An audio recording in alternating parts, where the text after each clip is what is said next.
This is the south gate of the south side of the house.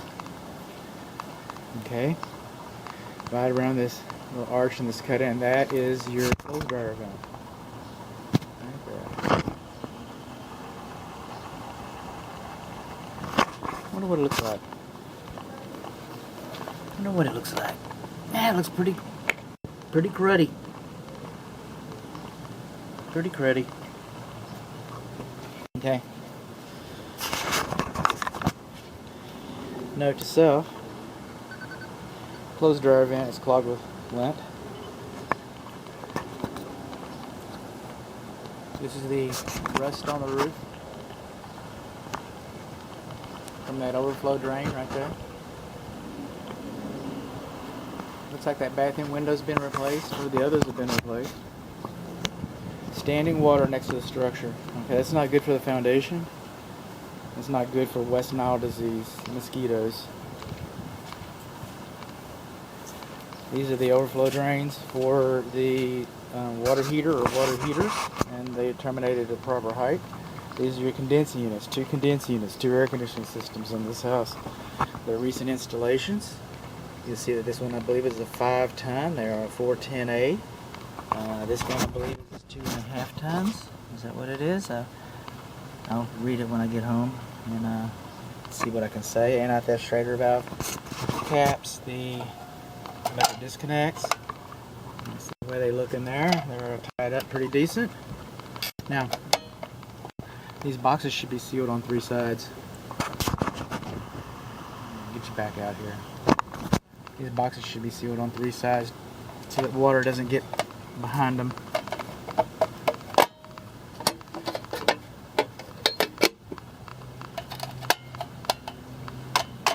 I'm going to come back and get that when I get my other stuff and take a picture of that clothes dryer vent. Coming along, your water meter and your lawn sprinkler check valve, backflow prevention device, they're here. They're on the south side of the driveway.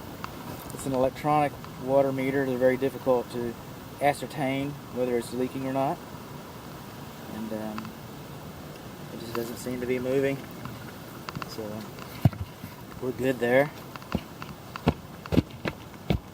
You know. Now this is the check valve for the lawn sprinkler system. Alright, so the handles are rusty, especially this one over here. You have clearance. It doesn't look like it's been serviced in forever. These bleeders right here, these bleeder valves, they should have little rubber caps on them.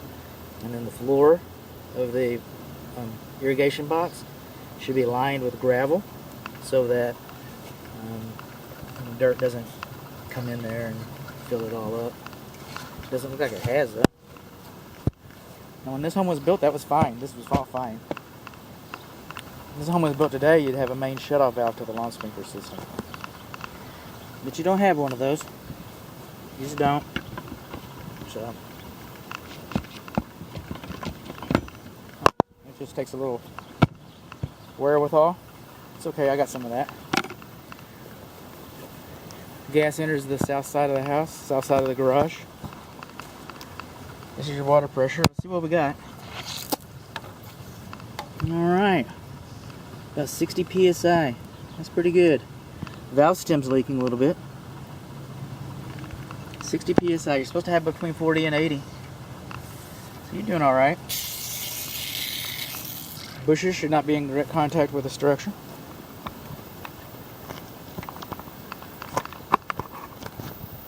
Across here, you should have weep holes. Across all your fenestrations, doors and windows, they have brick above them. You should have weep holes up there, but we don't. We don't have weep holes up there. And then on the vertical door casement, it was cut up so that, see, it was cut away so that water wouldn't wick up into the wood and cause it to rot. But now we put this foam in here. Termites love to hide behind that foam. And this foam is like a sponge, and it does come up here and it does rot. See that? See that? Let me get a still image of that. That foam shouldn't have been there. I know why it was there. Mice. Mice want to come in here. They didn't know. This is just a big, nice field next to the lake when it was built. Bushes next to the house conducive to wood destroying insects. Wood mulch next to the house beneath the drip edge conducive to wood destroying insects. Those are all conducive conditions. This doorbell, it does work. I tried it earlier. Not the nice lady. But it should be sealed and it should be illuminated. Lawn sprinkler irrigation heads. They should not be closer to a structure than 12 inches. It's on every report. I get that. These light fixtures is carriage lamp with the wall sconce. They should be sealed so that water doesn't get back up in there and get into your wall system. Coming on along. This house is facing west as it faces us. Right here.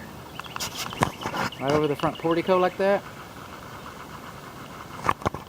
That should actually be kick-out flashing. Kick-out flashing should have been installed there to divert the water back into the rain gutter. Still no weep holes over the fenestrations. No weep holes up there.